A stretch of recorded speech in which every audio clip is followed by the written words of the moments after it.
মাফ করে দাও জীবনের ওই সব গুনাহ,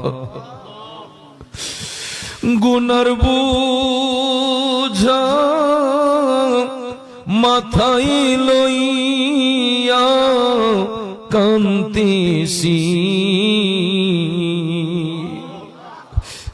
মাফ করে দাও মাবুদ আল্লাহ ইলাহি,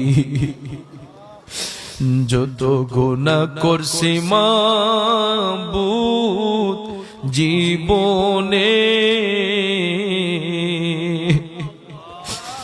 মাফ করে দাও নবীজির